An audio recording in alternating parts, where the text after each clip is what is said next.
Tim Marshall with Defense Mechanisms. Going to take some time today to talk through low light techniques.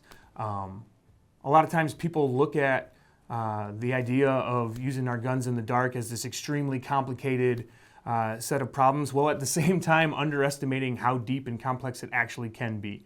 We're going to talk today about some things that will help us simplify the techniques involved and give us some tools that we can use to better dissect the dark monster.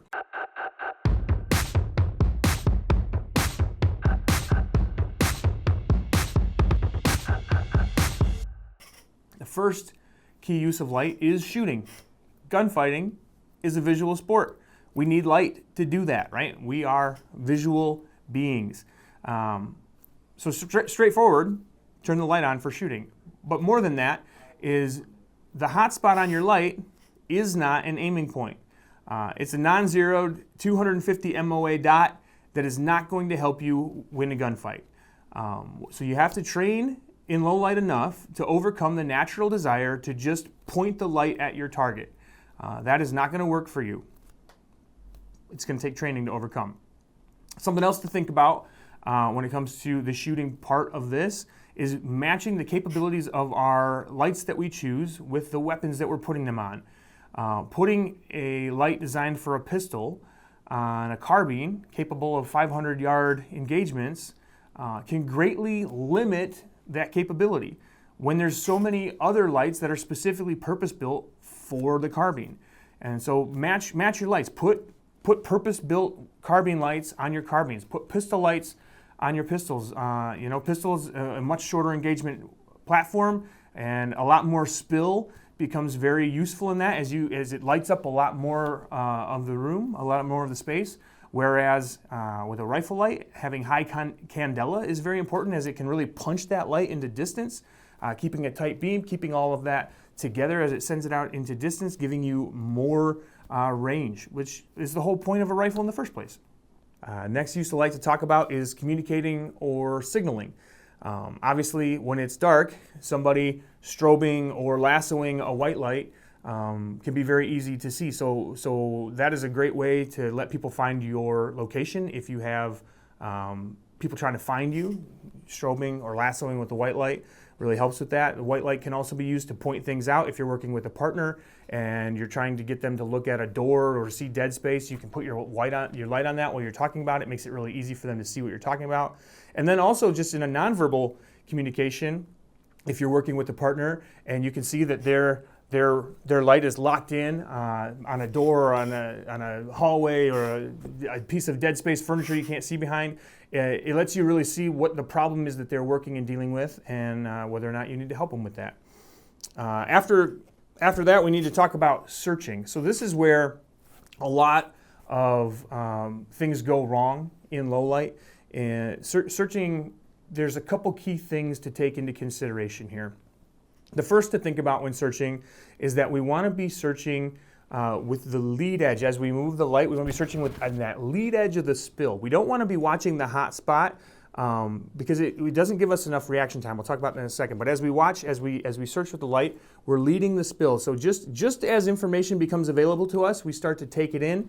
And this gives us the most advantage that we can for our processor, right? The harder it is to gather information, the more work it takes our brain, right? And so when it's dark, we process information slower and it's harder to gather that information. So we want to give ourselves the best advantage on that possible by seeing things as soon as we possibly can, which happens by leading the spill.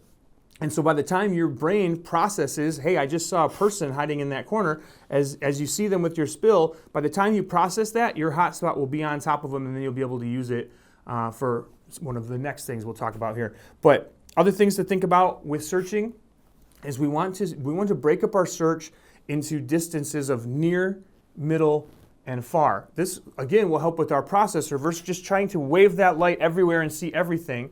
If we can break this up into tasks, we can accomplish that task. We can search near, we can process what's there, move to middle, process what's there, and then move to far.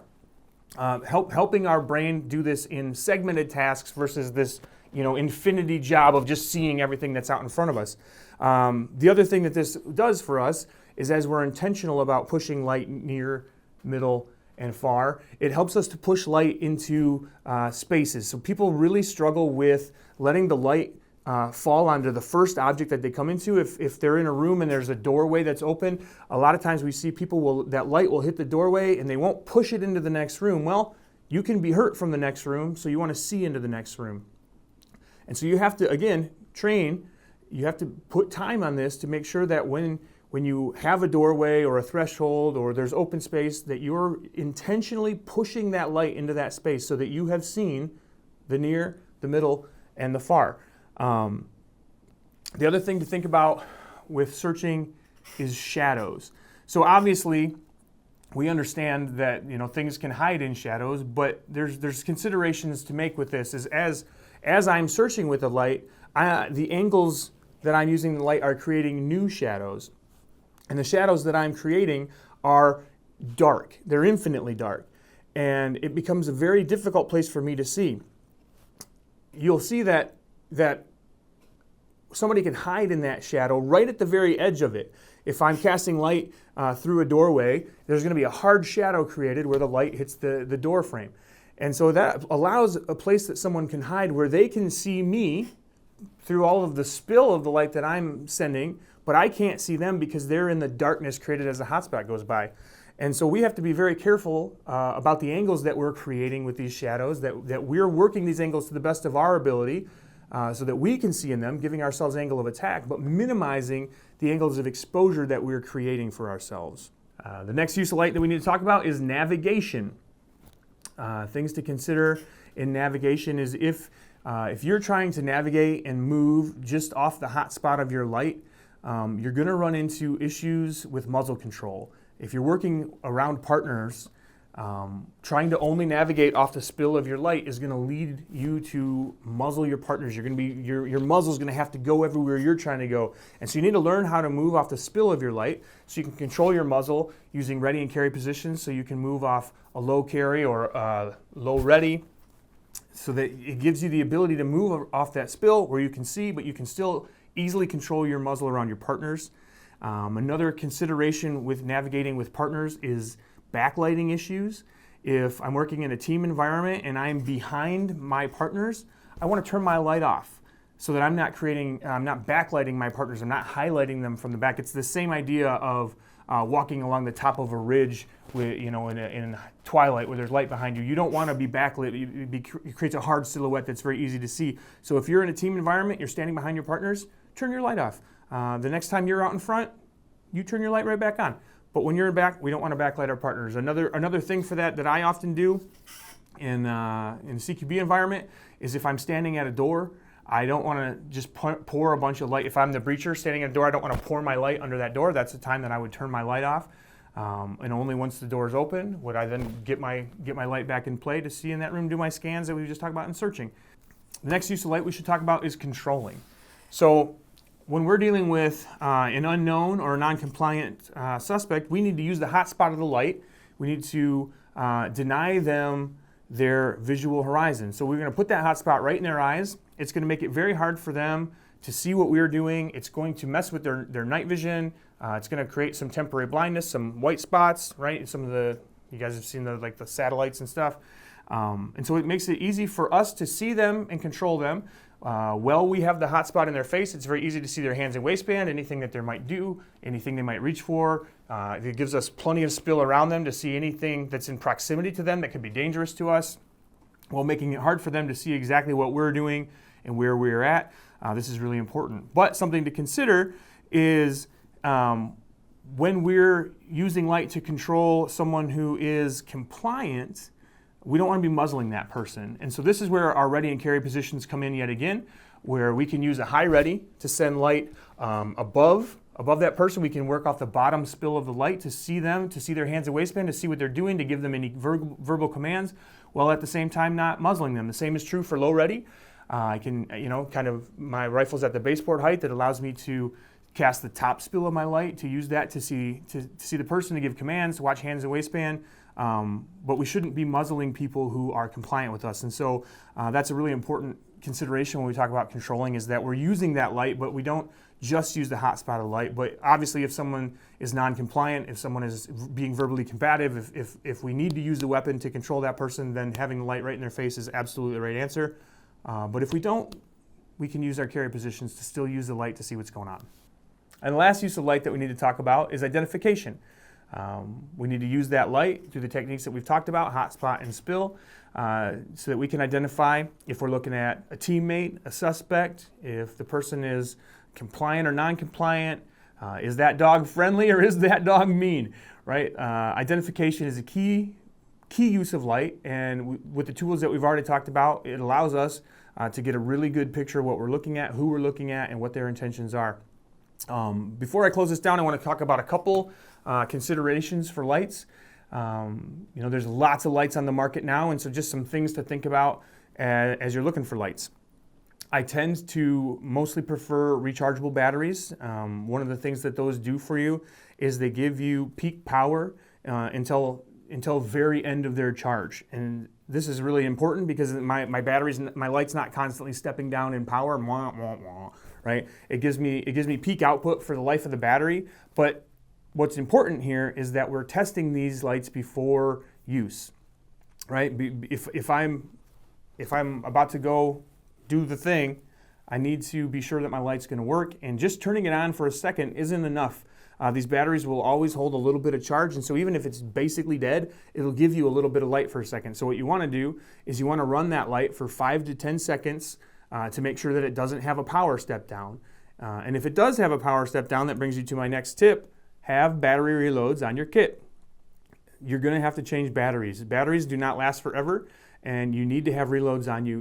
Nobody out there is running doing patrol with one magazine, right? You guys have multiple magazines, reloads, because you understand the importance of that. Well, how much more do you use your flashlight than your pistol, right? And how much faster will it run out of gas? Most of these batteries, you have a hard time even getting anywhere near an hour of continuous use out of. So it's important to have battery reloads on your kit in multiple places, and take into consideration environmentals as well, right? Water is a thing. It rains. So have some battery storage solutions that are going to protect those from the environment. Another consideration with choosing a light is light temperature. So these LEDs all have different temperatures. Some are very warm, they're a more yellow light. Some are very cool, they're more of a blue light.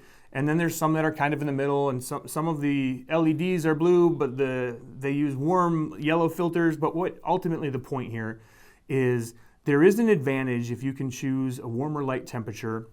It typically does a couple things for you. Is downrange, that warmer light casts more shadows, and it's softer to the eye, gives you more depth, whereas the blue light, the cool light, tends to be a little more harsh and kind of wash out what you're looking at and tend to take steps away. You lose some shadows, and so it's easier to see exactly what you're looking at in a warmer temperature. The other thing a warmer temperature light will do for you, much better than the cooler temperature lights, is it will really punch through photonic barriers. That's smoke, that's window tint, that's glass, that's even other lights. If you're in a dark space and you're looking through, there's a street light, that light energy is disrupting the energy from your light. And warmer lights tend to defeat that better, tend to work better in those environments. We talked a little bit about battery reload. Just something to think about when choosing a light is the bigger the battery, the longer the runtime. Everybody likes those little micro lights, but the reality is those little tiny batteries do not last very long. And I tend to think that a weapon light is a place that I can have a little bit of room on my rifle. It typically sticks out the end of my rifle, so it doesn't matter to me if it's an inch or two longer. And so I tend to prefer the biggest battery I can get my hands on. In most cases, that's 18650 battery lights, but there's starting to be a whole new line of batteries now on the big 2000 series batteries. But the bigger the battery, the more runtime you're going to get, and runtime is super important when we're talking about lights. The light doesn't do me any good if it's dead, right? Switches. So switch reliability can be a problem even with these modern lights. And the most reliable switches that you're ever going to find for these lights are the tail cap switches. They pretty much always work. There's very few issues with tail cap switches. But when you start to go to remote switches, you will find that those are consumable, and people often forget about that. You will not buy one and have it work for the next 10 years if you regularly run this gun and are using it often in low light environments. You're putting that switch to work. It will not last. Just understand it's a consumable part. Eventually the wires are going to kink. Some solder is going to break loose. The circuit's going to, it will have a problem. And so have a replacement. Have a replacement, or know how to get a replacement, or potentially have a dual function tail cap. Surefire makes a tail cap that allows you to run tape switches and has a manual button as a backup, which is fantastic. Cloud Lights allow you to run their tape switch and have a manual button as a backup. So be aware, the tape switches are nice because they allow a little more freedom in where you mount the light, a little more flexibility in where the light goes. But there is just the potential of a more likely wear there. So something to think about. A couple more things to think about. Constant on versus momentary. I'm not going to tell you which one you should use, but I'm going to tell you for sure if you want the light on for an extended period of time, you're going to want a constant on option.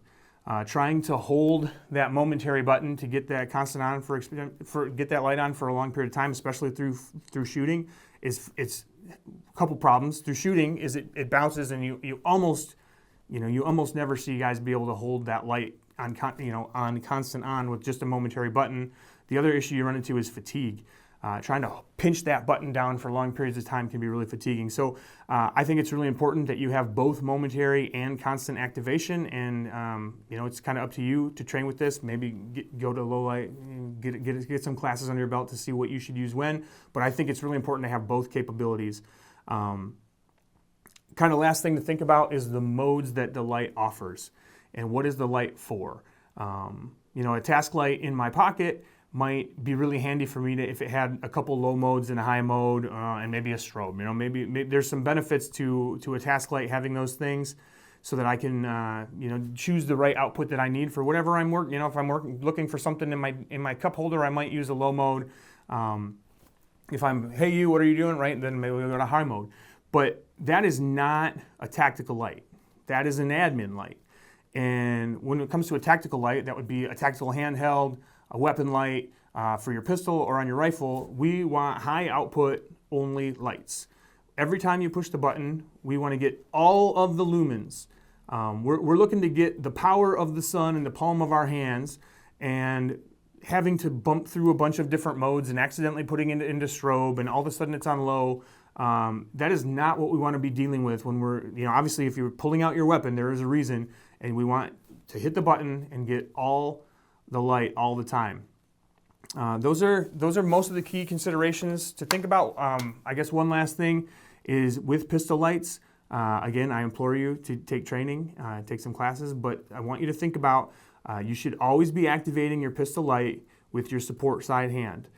We see a lot of people try to do that with their trigger finger, and that's a huge mistake. It's led to countless NDs in law enforcement, and I implore you to be activating that light with your support side thumb. The other and last thing I'll say is that the light on the end of your weapon is a weapon light and not a task light. You shouldn't pull your pistol out and turn the light on to write a ticket, to look through your cup holder. That is a weapon light. And it seems ridiculous that I would even have to say that out loud, but there have been a number of documented cases of people getting shot when they were trying to use a light for administrative tasks. So it's important to have administrative lights, and it's important to have fighting lights. And the fighting lights are for fighting, and the admin lights are for admin. Thank you guys very much for your time. I hope you learned something. I'll see you on the next one.